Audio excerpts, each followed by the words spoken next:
Ms. Williams, you may want to unmute yourself. I'm sorry.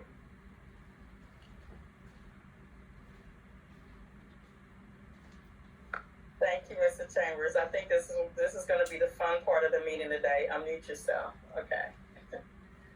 All righty. And which mouse I'm going to use? Okay.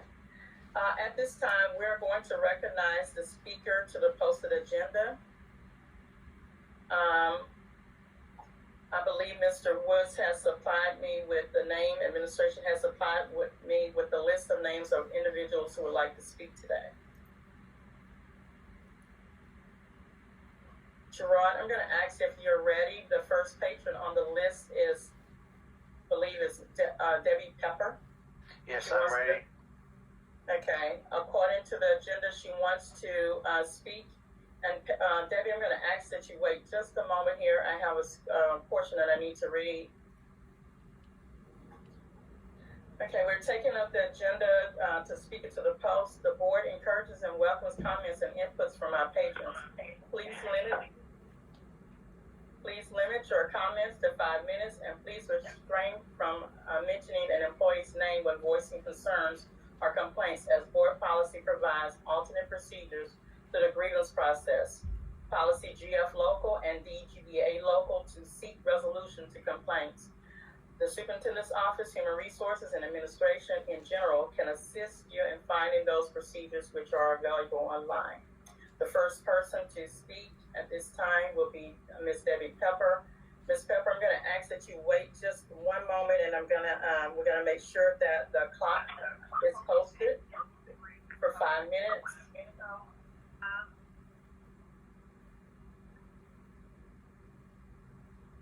Okay. Ms. Pepper, if you're there, could you stay present? And make sure that you're unmuted, Ms. Pepper.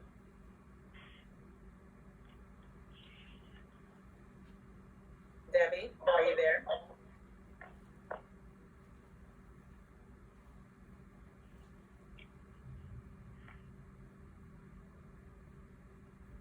Debbie Pepper.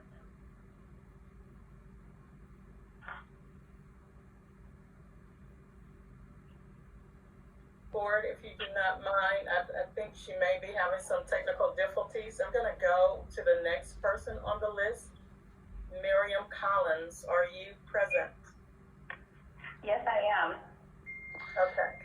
And Miriam, what is the last 4 digits of your phone number? 0546. Okay, perfect. I didn't want to meet the wrong person. Okay, so I'm going to start the clock now. All right. So thank you to the board and Mr. Chambers for hearing my thoughts today. I have taught in Alief since 2008, and I'm a mom of 2. I actually live in Alief and served as a community member on the EIC committee last year.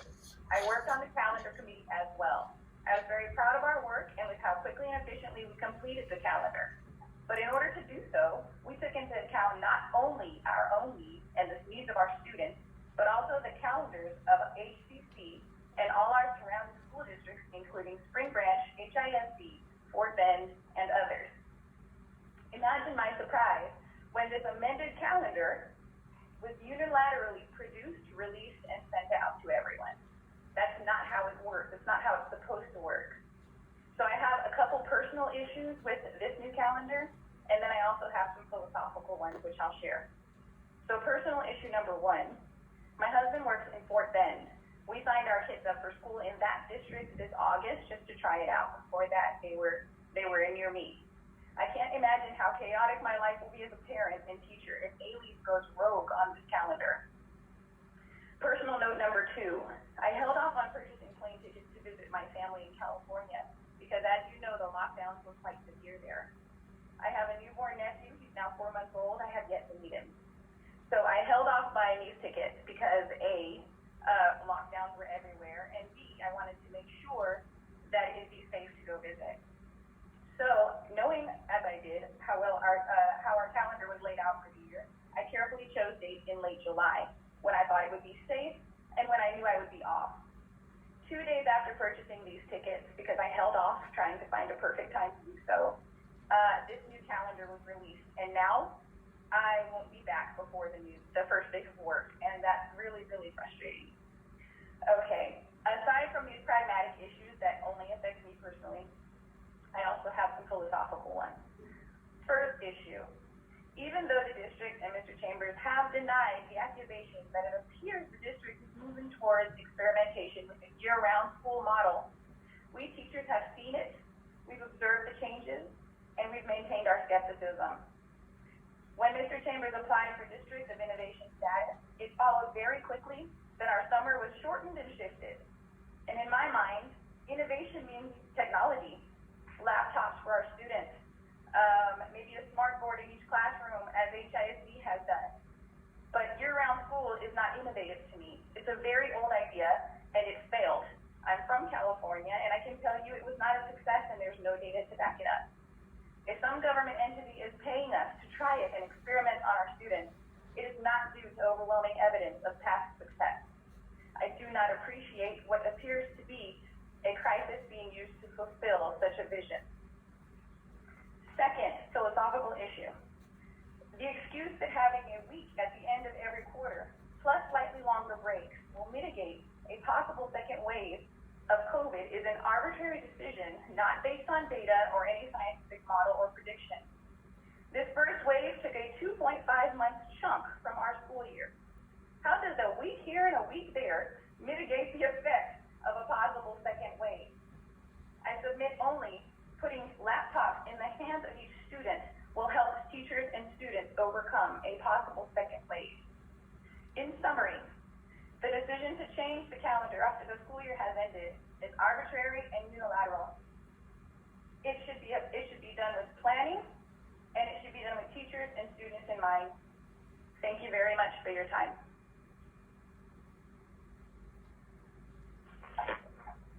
Thank you, Ms. Collins, for your statement to the board.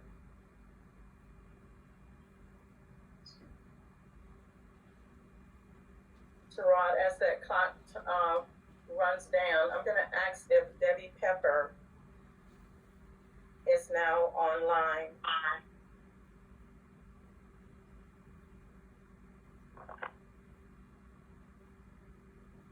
Rod, did you unmute those other two? Yeah, I just wanted to ask the caller whose last four digits is 4597.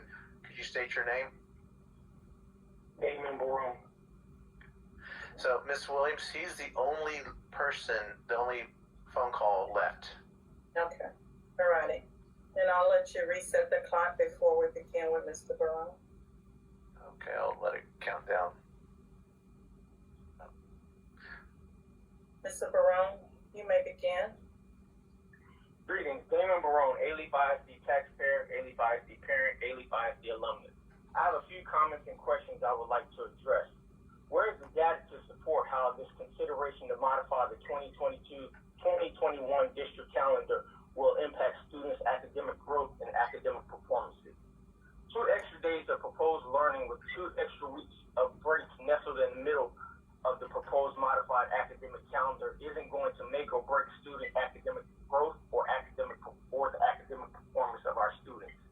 If 2 academic days with an addition of 2 more weeks of breaks were all that was needed to boost student performances in Alief, then we wouldn't have 33% of our elementary schools in PEA improvement required list for multiple consecutive years.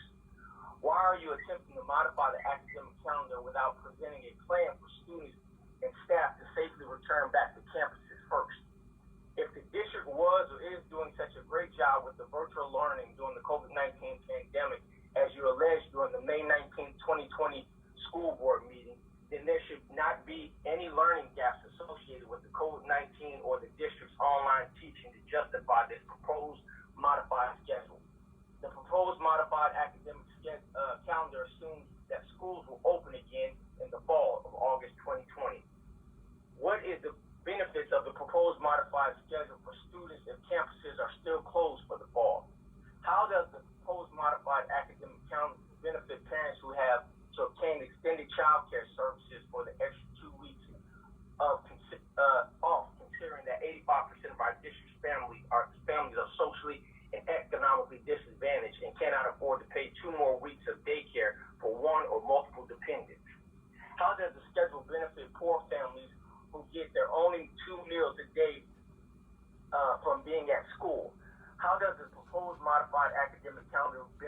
McKinney Bento students and families by giving them 2 more weeks away from school campuses and resources.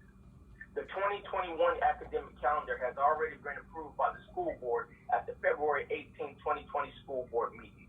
What happened between the district's May 19, 2020 regular school board meeting held at 6:30 p.m., where the proposed modification of the calendar was not discussed, and today, May 27, 2020, that warranted this calendar modification proposal to become at 2 p.m. to become a special meeting at 2 p.m. today. During the February 18, 2020 school board meeting, you all said that you pushed to align the district's academic calendar, specifically breaks such as spring break, with the breaks of surrounding districts and local colleges, so that our students will be on the same page, same times as other students. Alief teachers have already signed their 2021 contracts with the district. How do you legally change a signed contract which none of the teachers have given consent to do? If teachers now choose not to work for the district or leave the district early because of the proposed 2021 district calendar, are they going to receive resignation stipends as you all previously approved during the July 16, 2019 school board meeting? What considerations have been given for staff, specifically teachers that work in Alief under this new proposed modified schedule, but they live outside of the district and their children will still be on virtual learning at home, or their children will be on different academic schedules that their community had an opportunity to be involved in the planning and consideration of that calendar. Damon Barone, Alief ISD taxpayer, Alief ISD parent, Alief ISD alumnus. Thank you. Thank you, Mr. Barone, for sharing your patient presentation with us.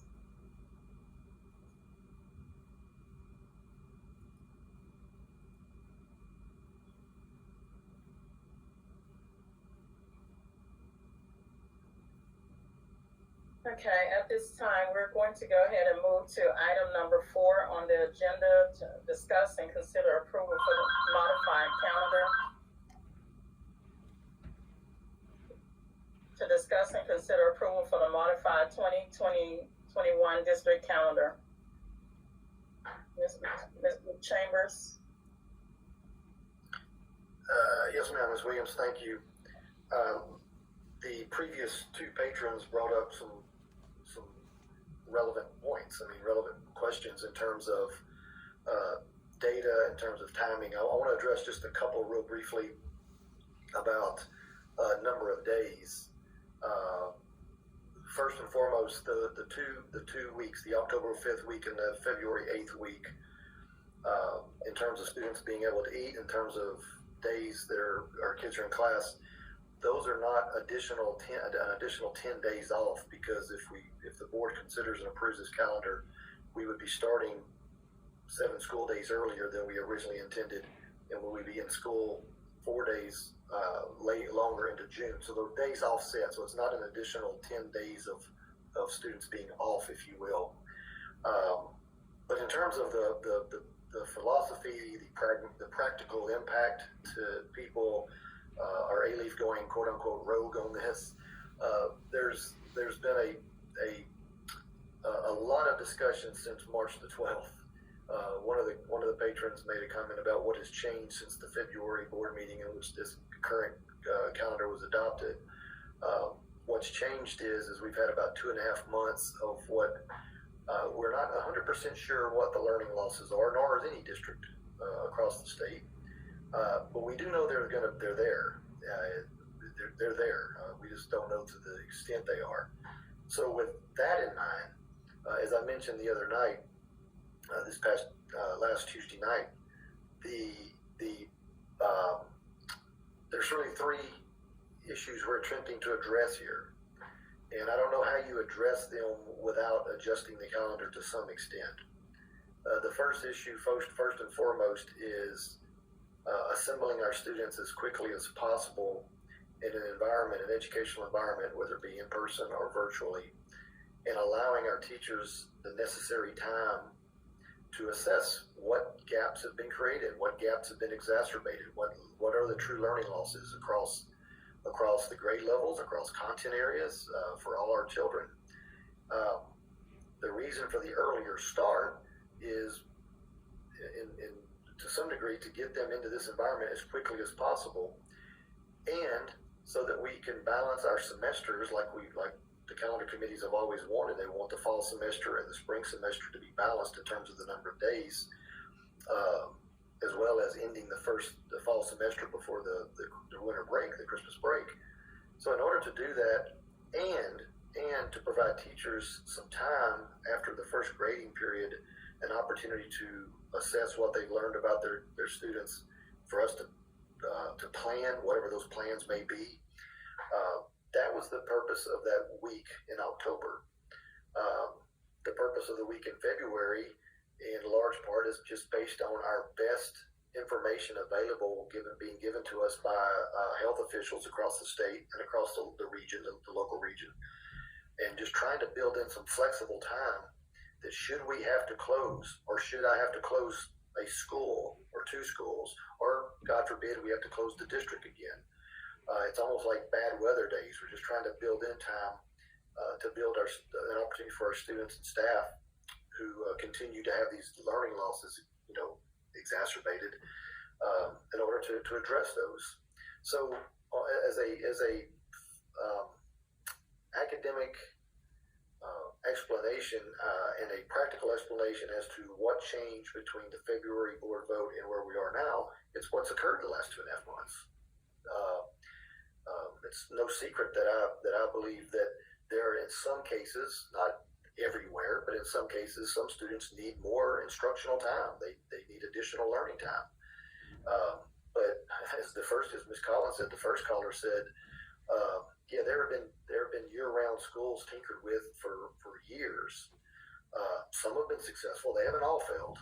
They have not all failed, but some have been very successful if done correctly.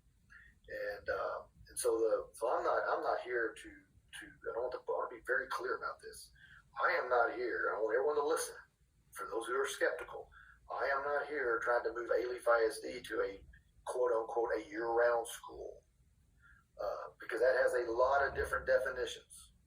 And some people's experience with year-round are based on their definition of year-round is completely different than other people's definition of year-round, particularly those that have been effective in terms of adding more additional instructional time for students. So this calendar that I have proposed to you, that our ADSI, our Additional School Days Task Force, kind of pivoted, as the board is aware, a couple of months ago, and began working on what can we do to react to the learning losses and to give teachers the appropriate amount of time to react to those learning losses and time to plan throughout the year. That's what the ADSI Task Force worked on, and we kind of came up with this model of a calendar that we shared with you last week and are putting in front of you tonight or today. As far as the practical impact to employees, to patrons comment about her personal flight and her personal travel and things of that nature, we understand that this could have an impact on some individuals, but I didn't. I'm just going to go back to my original point. This was an attempt to address our student losses and attempting to address the time needed to address those losses. As I've mentioned, the 2.5 months that we've lost in school, the last, since March 13th,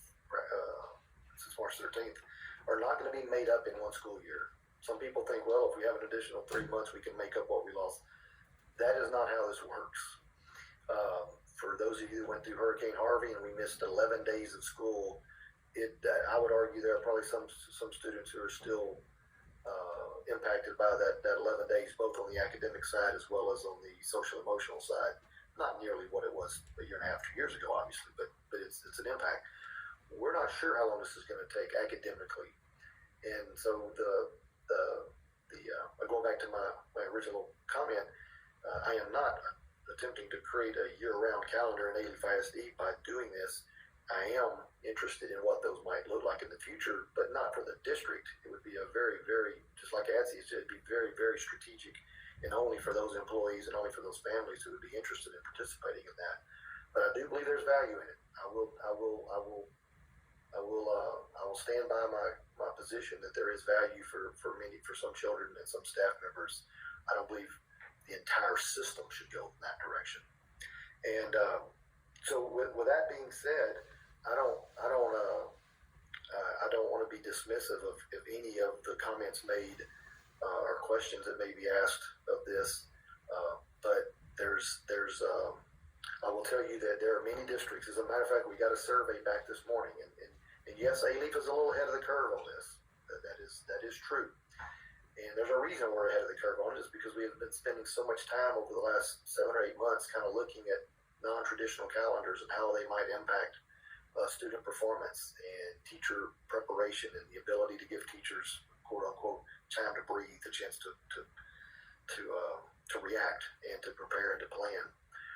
But a survey was done of roughly 44 neighboring districts across this area, and roughly 60% said they are considering starting early, and they're just not to the point we are. So I have worked with the superintendents of those districts, including Fort Bend, including our neighboring Spring Branch, the same districts that the EIC committee Ms. Kessler has worked with in the past. We have worked with those districts and are working with those districts. And I believe that over the next 2 to 3 weeks, perhaps a month, you're going to begin seeing several districts that move to a calendar, if not identical, similar to what we're looking at. Humble ISD, and I know Humble ISD doesn't impact us because of their location, but Humble ISD has almost the identical calendar we have. Let me rephrase that. They have already adopted a very similar calendar that's in front of the board today. And with the same types of breaks and the same types of concepts and the same types of rationale that we have attempted to input. So I'm going to ask. I just want to respond to the comments, because they're real. I mean, I get it. I completely understand, and I don't know how good I've done in explaining or addressing my positions on that. But that's where our minds are in terms of what led us to this consideration. Ms. Kessler did meet with the current EIC committee last week after I had shared the idea with the board. I shared it with the members of my superintendent's teacher advisory committee this past Thursday. Asked for criticism, asked for concerns, asked for problems, asked for everything you can imagine. There was a lot of good discussion. I guess one teacher summed it up by saying this made sense for students, and she actually liked the calendar. She liked the idea of a break in the fall, a break in the spring. She understood the need for flexibility. So we've been gathering that information as quickly as we can, and nothing has come to me yet, or to us yet, that gave me cause or caused me to pause in this conversation. So last thing, and I'd like to pull the calendar up just so those who are watching can take a look at it. I think Mr. Barone mentioned the protocols or whatever we're going to be considering when we start school, whatever that might be, and whatever we're allowed to. Part of that process, in order for us to go to step B, step A is getting a calendar in place. In order for us to know exactly what our expectations and what the requirements are going to be for us to determine what types of safety processes are going to be in place for social distancing, and the number of students in a classroom, and the number of adults in a building, and the number of kids on a school bus. And I mean, the plethora of things that we have shared with you guys over the last going back to literally that first special emergency meeting in I think it was March 17th, I think. So all of those things, there's a sequential order that an organization, one as large as ours is, that you have to take before you have to answer one question before you can go to question B. And that's what this is an attempt to do, is to keep things in order and to keep things so that we can make decisions based on foundational issues like the calendar. So with that, Ms. Williams, I don't mind showing the calendar if you'd like, or however you would like, just to remind the board of what we've come with. And so with that, I'll ask Mr. Woods and Ms. Montgomery. I can't remember who's going to share it with us. Yes, please share, if possible, the calendar.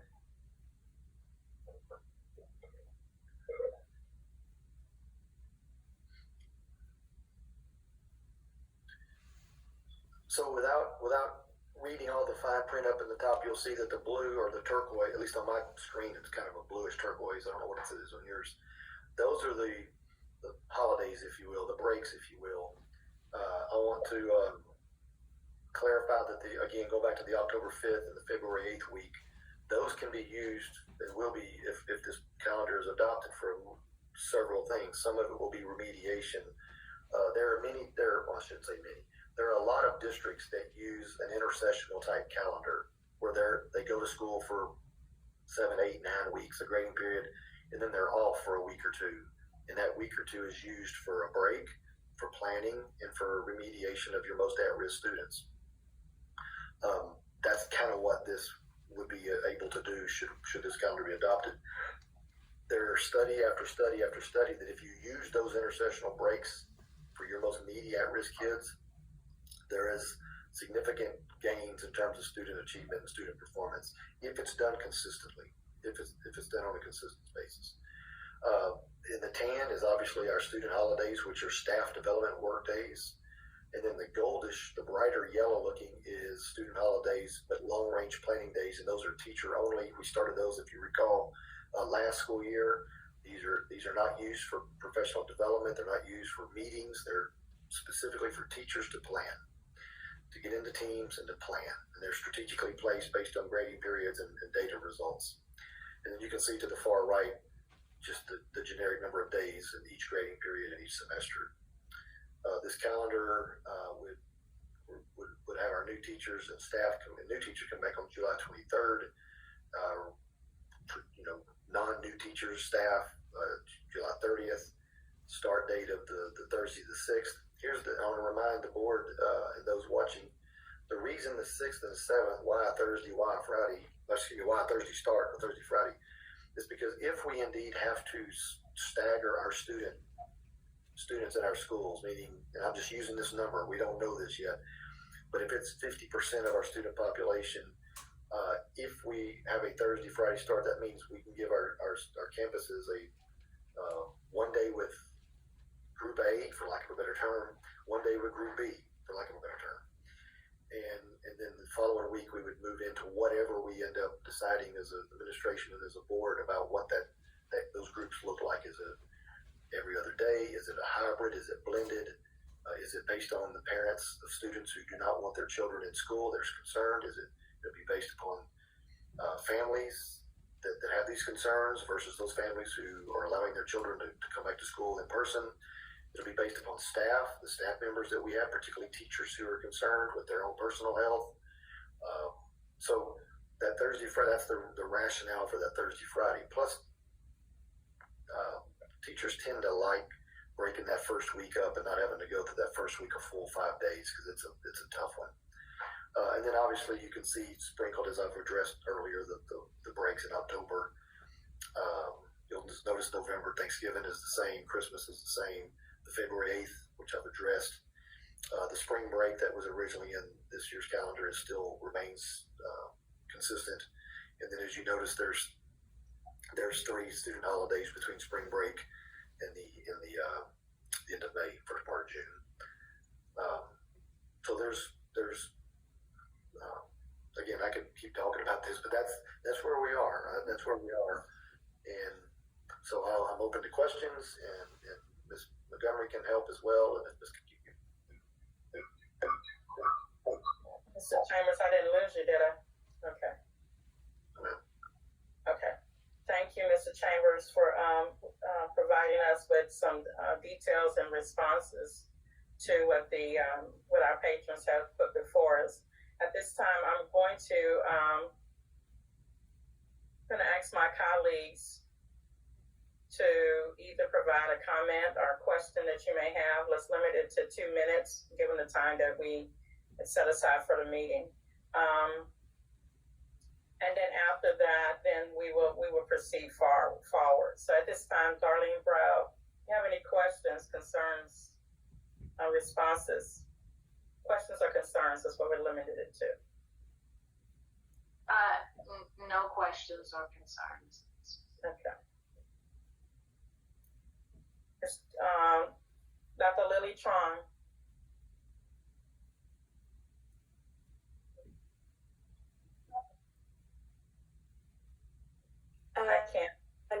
questions or concerns? Thank you. Ms. Jennifer Key? I do have a couple of things I want to say. I'm worried because No questions. No questions. No questions, Lily. Thank you. Lily, did you say you did have a question? Jerron, can you do me a huge favor? We can go ahead and remove the calendar from being posted so that so I can increase, I guess I could do that myself. I'm sorry, Jerron, I could do that. Okay, Lily, no questions, right? You're good to go? No. Okay, thank you. All righty, go ahead and mute. All right, Jennifer, you had questions? there are several concerns I have. Our kids have been out of school for a long, long time. And yes, they've been connecting remotely, but that's not the same as face-to-face instruction. No questions. Their routines have been disrupted. The school's routines have been disrupted. This has not happened other than shorter leaves because of hurricanes or weather-related events. We've never had an event in my lifetime that kept kids out of school for 2.5 months. So that's a lot to consider. And we have to figure out a way that is safe and to get our kids back in school. I do feel like that there's probably a second wave coming of this pandemic. I don't know when or where, but that's what all the scientists are saying when you start reading about it. So we also have to plan for that to keep our kids safe. And if that means adjusting the calendar, then we have to do what's right for the kids. Not what's right for us personally, not what's easy for us personally, but what is right for the kids. Thank you, Jennifer. Does that conclude your comments? Yes, ma'am. Thank you. And everyone, remember to remain muted until I call upon you. Thank you, Jennifer, for sharing. Rick Moreno, questions, comments?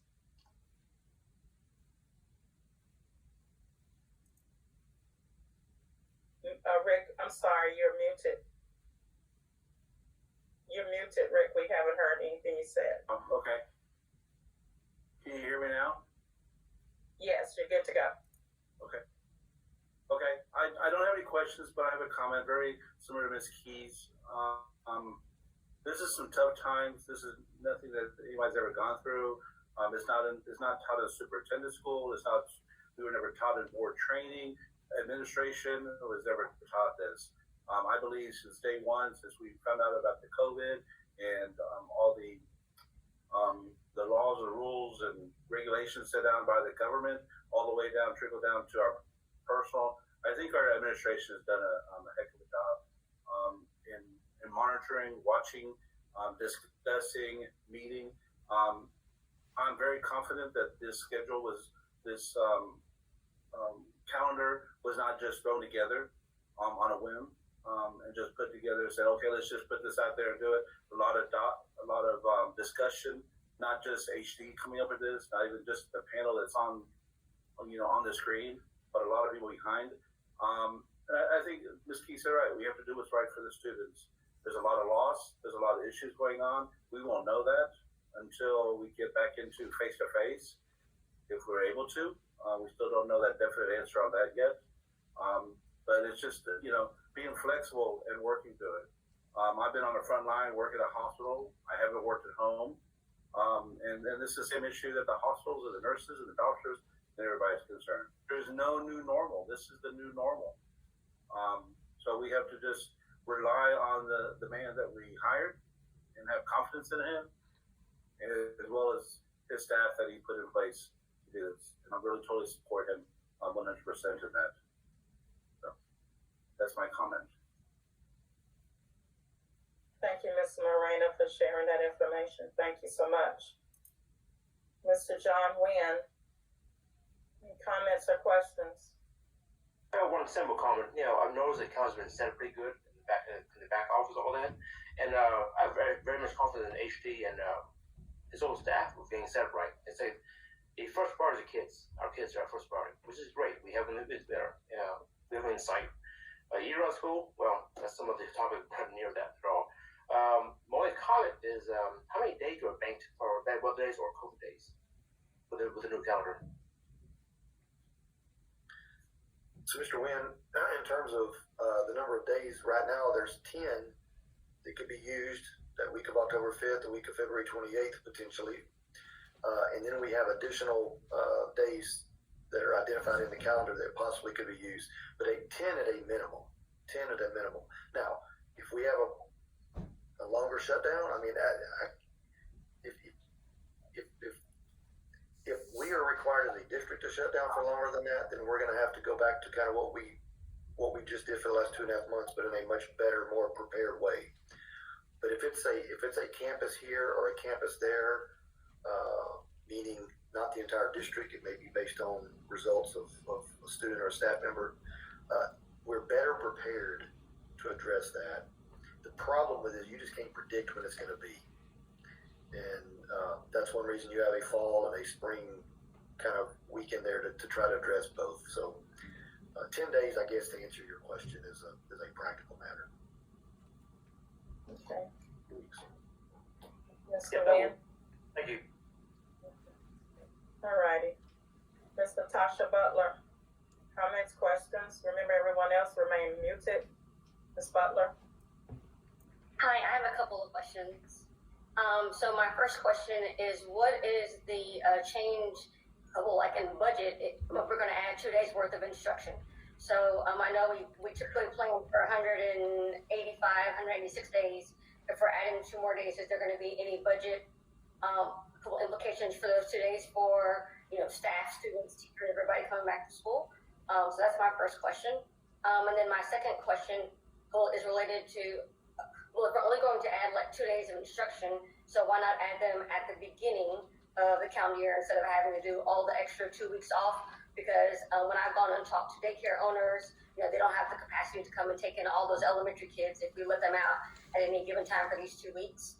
And then my third question is, so how does this affect teacher salaries and pay? So will they get an extra 2 days worth of pay? Are they going to be volunteers? How will they be compensated? Okay.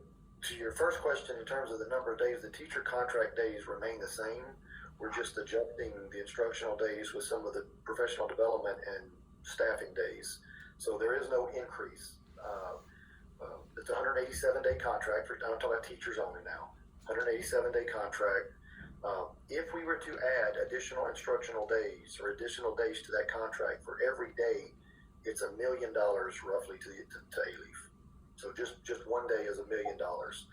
We have not done that. So from a budgetary perspective, we're just maneuvering days, additional instructional days, as well as professional planning days. Your question about, forgive me because I didn't write it down, Natasha. Your question on Daycare. On the daycare, how that impacts them. Yeah, that we run the same problem during spring breaks as with our daycares. That'll be an issue that we'll have to address through our planning for those weeks, those new weeks, the 5th and the October 5th and the 8th. But we're going to have to work with parents about kids who need some remediation. So obviously they wouldn't need daycare, but for those who do, we're going to have to work with our families and daycares in order to provide some type of support to those families during that time frame. As I mentioned to start my comments, I'm under no illusion that doesn't cause some ripple effects in that arena. But we have such a strong, we have a really strong relationship as a district with our local daycares because of all the work our pre-K folks have been working with them over the last 2 or 3 years with our public-private partnerships. I believe that relationship can withstand us coming to them and talking to them about if the board can approve this, what we're going to be doing with addressing the daycare providers. Now, for the families who don't use daycares, that I'm not sure how to handle that. I'm not, no more than I've ever been able to handle it during the summer or any other break for that matter. we're just, it's got to be a partnership. But I want to go back to those two patrons who are concerned, I'm very sensitive to that. But we're going to have to kind of work as partners in this as we all try to go through this new situation that we're being presented in daycares and families and the school system and the district in which we, how we all behave and how we all act is either going to help this be successful and effective and address the issues that I'm trying to address as a superintendent, as well as provide some type of support. I don't know if that's the right word, but some type of support for the families and for those who are impacted by decisions I make. I mean, but that happens with almost every decision that I make, and I try to be cognizant of that. I know you had a third question. I'm sorry, I forgot that one, Ms. Muller. Yes, Right, so my third question was about those 2 days. So if we're only adding 2 days of instruction, why not just add the 2 days either at the beginning of the year or at the end of the year to compensate? Okay, the 2 days are just added throughout the year. And let me say this: those 2 instructional days, we could have put them anywhere, but we tried to balance that Thursday, Friday, as I mentioned earlier, just strategically trying to predict what we might do with the re-entry based on safety protocols. We didn't put them at the end of the year, obviously, because the end of the year tends to lose the emphasis. You want to do it as early as possible. So those additional days are found in the first semester. We had to balance that with staff development and professional day so that we didn't extend a teacher contract into that 188th day, which then costs us additional money. So was that okay? Did I answer your question? Thank you. Okay. Thank you, Ms. Butler, for asking your questions, and Mr. Chambers for responding. I will say quickly within a minute here that I've heard what everyone said, and I pretty much concur with the thought. What has happened between February to now, COVID has happened, and lots of lives have been lost in between. And what has happened is we're being very, very conscious about the fact that if Alief did not lose those lives, we're being protective to make sure that our staff is safe, our students are safe, our parents and those grandparents that those babies go back to are safe. It is unfortunate that the calendar changes and impact. I remember when the discussion happened with the original calendar, it was stated that we were going to go back on a Monday, and I was up in arms about starting a full week. Now that's changed. There are so many unknowns, and I'm glad, Mr. Chambers, that you stated the fact that we can't get to point B of knowing what we're going to do next until we'll address point A. That's just the way that that is laid out for us to do. We can't jump one plan and make plans without addressing this first thing of the calendar. And it is unfortunate that some people had plans. I can say wholeheartedly that a year-round calendar was nowhere in the zip code. I think the board would have just said no to that. So I don't know where that might have ever come from, but if anybody go back and look at the meetings that the board has had and the discussions we've had about what will we do post-COVID, it was nothing to do with a year-round calendar. So we can just put that totally to the side. But what will we do to help remediate for our students? That is not going to happen in 2 months. That's not going to happen this school year. If you're really, really thinking about the students and those who have been at this for a long time and as parents, you know that it's going to take over a year and a half for these students to recover. Because the truth be told, emotionally, we're still in a COVID mindset. We haven't gotten beyond that. We're trying to get these students to continue their learning under some new guidelines, and that's going to be very difficult. So I concur with the board, and this is not about we have to get on the train of supporting Mr. Chambers. This is about we need to get on the train of supporting our community. Our parents, some of them want their kids to go back, and some of them do not. We are hearing that consciously. You know, some of these students, we are getting ready to address our seniors and graduating them. We have some sophomore, juniors, and other students who are ready to pursue. They want to see what it's like to continue their education under this new realm of COVID. And we need to go ahead and make that decision about the calendar so that we can build the confidence again, because confidence is lost. And so I feel assured, and I hope that I speak on behalf of the board when I say that this modification of a calendar has been well thought through. And with that, I'm going to go ahead and move on to the next order of business. If there's no other questions or comments from the board, and I'm looking at everyone. Okay, if there's no other question or comment from the board, I will. Yes, Jennifer, go. I know that we need to move ahead for planning purposes on a calendar, but also want us to remember to be mindful that these are uncharted waters and that we need to be flexible while having a framework to move forward. So just a real quick comment to that, Ms. Key. Completely agree with you. One of the things that, and if I haven't said it, I should have. We're going to have to be flexible in a lot of areas. The employee you mentioned that she scheduled a trip, and we're going to have to work with individuals like that. We're going to have a lot of staff members who have had doctor's appointments and things like that they've had to push back. We're going to work with those things. We're going to work with all those in every scenario that we've attempted to think of, and the ones that we haven't thought of. So yes, that is core to all of this, not only with the calendar, but just with how we deal with staff, how we deal with employees, how we deal with kids, how we deal with parents, how we make decisions on reentry. So yes. Yeah, Jennifer, yes. One more comment. I worked in the district for 25 years before I became a board member, and in all of that time, the district has not changed the calendar last minute. So this is not a standard practice because it's not standard times. They truly do listen to what people who have had input on the calendar have had to say.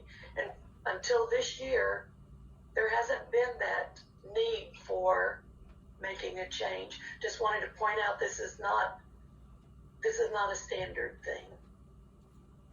Yeah, absolutely. And my second to the last comment here is the fact that while that a lot of districts have not gotten to this point yet, to be honest, because their school year hasn't ended yet. But I'm pretty sure as their school year ends and they look at what it is that we need to do for our students, it's going to change. So what may be in place and looks like they're going with a normal schedule, I agree with Mr. Chambers. From all of the districts that I participate with across the Houston area, those calendars are going to change. So people, I'm sorry, going to have to fasten your seatbelts, and it's not going to be pretty, but no, it's COVID. So we will get there. Okay. So with that said, board, at this time, I will accept the motion to approve the modified calendar as it has been presented before us. I'll accept the motion from a board member. I'll make the motion. Mr. Before you make a motion, No, wait. Mr. I don't know if you didn't see me, but my arm, I have a glow behind me. So I don't know if you saw sorry. me. Go, Mr. Moreno. I just had a question if HD if I briefly explain about early college high school. I know early college high school doesn't always match calendar with HCC because of our Thanksgiving and Christmas holidays are a little slightly different. They'll be flexible as well, depending on, they'll come more with HCC schedule and work with that. yes, sir. If y'all can just maybe briefly talk about that. Yes, sir. In terms of Houston Community College, I have talked to the chancellor, and they're in the process of getting ready to adjust some of their calendar days as well. They don't follow to the same types of requirements, traditional public schools do, obviously. But yeah, they're not only will they be flexible, but we'll be flexible with them as we move forward. We've always had a conflict. We've always had there was, as many of you know, and as the patron the employee that spoke earlier who was on EIC, 2 years ago, I believe we had different spring breaks than HCC. So our early college, high school kids, we had to work through that with them. So it's not uncommon, but yes, they understand what we're doing. They understand. Yeah. And we've already spoken with Principal Brotherton, and so I'm working with her, and so is Mr. Cherry. So we'll work through that process. Okay. All right. Now, going once, going twice. Is that it? Ms. Butler, Mr. Wynn, are we set to go? Okay. All righty. With that, I will accept the motion at this time to approve the modified calendar as it has been presented to the board. I make that motion, President Williams. Okay, it's been moved by Ms. Key. Do I have a second? I'll second it. Is that Mr. Wynn? Yeah, that's me. Okay, it's been moved by Ms. Key. Oh, typing on the wrong one. It's been moved by Ms. Key and second by Mr. Wynn.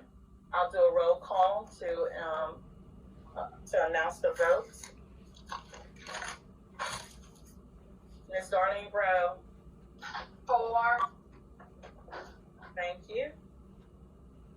Lily Chong. Ms. Chong. We're gonna have to get a vote from you, Ms. Chong. You're kind of frozen.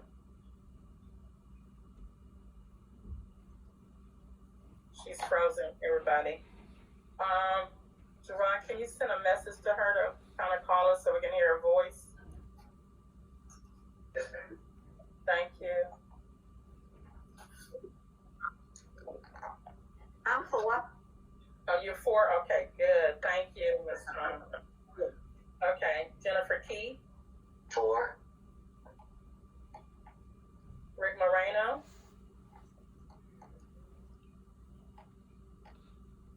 did we lose Rick? I'm sorry, we didn't hear you. Thank you. John Wynn? Yes, Mr. Wynn. 4? 4 again. Okay.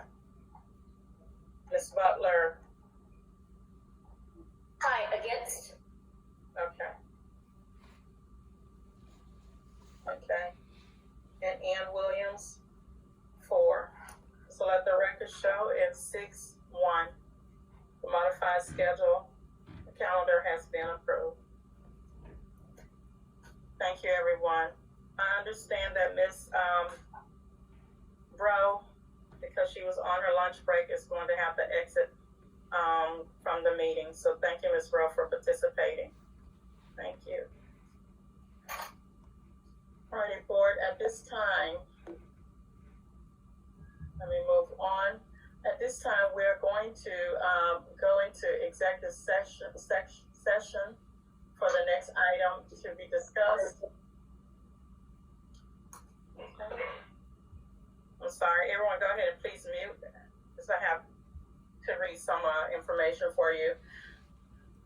The board is now adjourned to go into closed session under Texas Open Meeting Act, section 551.071 and 551.074 to consider amended superintendent evaluation instrument for the 2019-2020 school year, and to consider amendment to the superintendent's contract for the 2019-2020 school year. Should final vote or decision of any matter considered in closed session will be required, such final action, vote, or decision should be taken to the open meetings covered by this notice and reconvene or at a subsequent meeting of the board. The board has now adjourned session at 3:01 p.m. Okay, so Mr. Gerard, you're now in control.